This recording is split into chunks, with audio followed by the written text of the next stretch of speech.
এবার ডায়মন্ড হারবারে মুখ্যমন্ত্রী ডায়মন্ড হারবারে প্রশাসনিক ও রাজনৈতিক কর্মসূচি শনিবার দুপুরে প্রশাসনিক বৈঠকে শুভেন্দু অধিকারী। আরো বিস্তারিত এই বিষয়ে জানার চেষ্টা করব।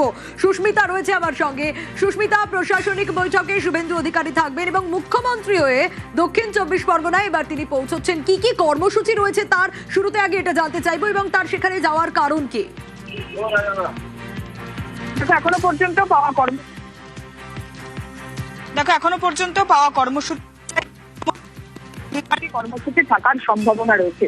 প্রথমার্ধে তার একটি প্রশাসনিক সভা করার সম্ভাবনা রয়েছে, দ্বিতীয়ার্ধে বেলা 3টে নাগাদ কর্মী সভা করার কথা রয়েছে। যে কর্মী সভা অত্যন্ত গুরুত্বপূর্ণ, তার কারণ আগামী 21 তারিখ ফলতা বিধানসভায় রিপোল অর্থাৎ পুনর্নির্বাচন রয়েছে। সেই পুনর্নির্বাচন নিয়ে বিজেপি অতিরিক্ত তৎপর, সে কথা গত মঙ্গলবারই বোঝা গিয়েছে। তার কারণ গত মঙ্গলবার রাতে শুভেন্দু অধিকারী হঠাৎই সল্টলেক বিজেপি দপ্তরে হাজির হন। সেখানে ফলতা সহ দক্ষিণ 24 পরগনা এবং ডায়মন্ড হারবারের একাধিক জেলা নেতৃত্বকে নিয়ে বৈঠক সারেন এবং তারপর আগামী শনিবার শুভেন্দু অধিকারী মুখ্যমন্ত্রী তিনি যাবেন ডায়মন্ড হারবারে দক্ষিণ 24 পরগনায়। সেখানে প্রশাসনিক সভা এবং রাজনৈতিক কর্মী সভা করার কথা রয়েছে।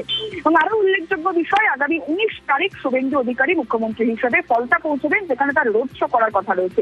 এর আগেও আমরা দেখেছি শুভেন্দু অধিকারী 26-এর বিধানসভা নির্বাচনে শুধুমাত্র নন্দীগ্রাম কিংবা ভবানীপুর নয়, একাধিক জায়গায় তিনি নির্বাচনী প্রচার সেরেছেন। একাধিক বিধানসভা কেন্দ্রে সেখানকার নির্বাচনী প্রচার, সেখানকার বিজেপি প্রার্থীর সমর্থনে প্রচার সেরেছেন। এবার মুখ্যমন্ত্রী হওয়ার পর বিজেপি সরকার গঠনের পর ফলতায় নির্বাচন, ফলতায় পুনর্নির্বাচন এবং সেই নির্বাচনে বিজেপি তার সর্বশক্তি দিয়ে লড়াই করতে চায় এবং সেই লড়াইয়ের প্রথম ধাপ হিসেবে এই কর্মী সভাকে ধরে নেওয়া হচ্ছে, যেখানে ফলতার বিধানসভা নির্বাচন নিয়ে, ফলতার ভোট নিয়ে বিজেপির কি স্ট্র্যাটেজি হতে চলেছে এবং যে কথা বারবার বিজেপি 26-এর নির্বাচনের আগে বলেছিল, ভয় কাটিয়ে মানুষকে একত্রিত করতে হবে, নির্বাচনে অংশগ্রহণ করার মতো মনোবল জোগাতে হবে।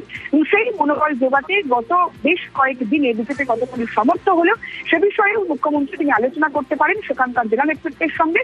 তার পাশাপাশি অবশ্যই ফলতা পুনর্নির্বাচনে বিজেপির স্ট্র্যাটেজি তারা অ্যাপ্লাই করতে চলেছে এবং একেবারে এই স্ট্র্যাটেজি কতটা তাৎপর্যপূর্ণ তোমার কাছ থেকে জানার চেষ্টা করব। সুস্মিতা, একটু সঙ্গে থাকো, একবার দর্শকদের আপডেট দিই আরো একবার। শনিবার ডায়মন্ড হারবারে মুখ্যমন্ত্রী শুভেন্দু অধিকারী তিনি যাবেন। ডায়মন্ড হারবারে কি জন্য যাবেন? প্রশাসনিক কর্মসূচি রয়েছে, রাজনৈতিক কর্মসূচি রয়েছে এবং শনিবার দুপুরে প্রশাসনিক বৈঠকে শুভেন্দু অধিকারী মুখ্যমন্ত্রী হয়ে দক্ষিণ 24 পরগনায় এই প্রশাসনিক বৈঠক করবেন এবং শুধু দক্ষিণ 24 পরগনায় ডায়মন্ড হারবারে যে বৈঠক করবেন তা নয়, সেই একই দিনে তার রাজনৈতিক কর্মসূচি রয়েছে ফলতাতেও পুনর্নির্বাচনের জন্য, সেখানে কর্মী সভা রয়েছে। আরো ডিটেল জানার চেষ্টা করব। সুস্মিতা রয়েছে আমার সঙ্গে। সুস্মিতা, একই দিনে ফলতাতেও তিনি রোড শো বা তার একাধিক কর্মসূচি রয়েছে ভোটের জন্য। একটু জানতে চাইবো, খুব স্বাভাবিকভাবেই ডায়মন্ড হারবারে তার পৌঁছে যাওয়া রাজনৈতিক প্রশাসনিক কর্মসূচি নিঃসন্দেহে যথেষ্ট তাৎপর্যপূর্ণ রাজনৈতিকভাবে।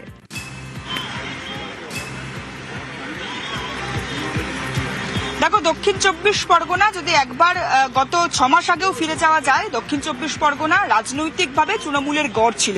যে দক্ষিণ 24 পরগনায় ভোট শতাংশে বিজেপির তার থাবা যেমন বসিয়েছে, ঠিক তেমনই দক্ষিণ 24 পরগনা থেকে জয়ের কেন্দ্রও তারা তুলে এনেছে। এবং ডায়মন্ড হারবার বিশেষত যেটি অভিষেক বন্দ্যোপাধ্যায়ের গড় হিসেবে পরিচিত, সেই গড়ে ঢুকে বিজেপি এবার তার ভোট শতাংশ উদ্ধার করতে চায়। বিজেপি তার ভোট শতাংশকে সেখান থেকে তুলে আনতে চায় এবং সেই লক্ষ্যে ফলতা বিধানসভা কেন্দ্রের নির্বাচনকে বিজেপিটা পাখির চোখ করেছে এবং আগামী 21 তারিখে ফলতা কেন্দ্রে ভোটের জন্য বিজেপি তার স্ট্র্যাটেজি বদল করলো কিনা, নাকি 26-এর নির্বাচনে গত নির্বাচনে আমরা যেটা দেখলাম যে 294টি আসনে বিজেপি যে স্ট্র্যাটেজিতে কাজ করেছে সেই স্ট্র্যাটেজি তারা অ্যাপ্লাই করে কিনা ফলতা নির্বাচনে, সেই নিয়েও আলোচনা হতে পারে আগামী শনিবার মুখ্যমন্ত্রীর উপস্থিতিতে ফলতা বিধানসভা কেন্দ্রের কর্মীদের নিয়ে কর্মী সভায়। এবং তার পাশাপাশি আগামী 19 তারিখ শুভেন্দু অধিকারীর মুখ্যমন্ত্রী হওয়ার পর মুখ্যমন্ত্রী হিসেবে যে রোড শো করার কথা রয়েছে ফলতায়, সেখানে মানুষের কতখানি উপস্থিতি বা মানুষের কতখানি সাড়া থাকে সেটি অত্যন্ত তাৎপর্যপূর্ণভাবে লক্ষণীয় থাকবে অবশ্যই। তার কারণ নির্বাচনী প্রচারে শুভেন্দু অধিকারী মুখ্যমন্ত্রী হিসেবে তিনি যাবেন এবং সেখানে মানুষের জন্য একেবারে অবশ্যই নজর থাকবে। সুস্মিতা।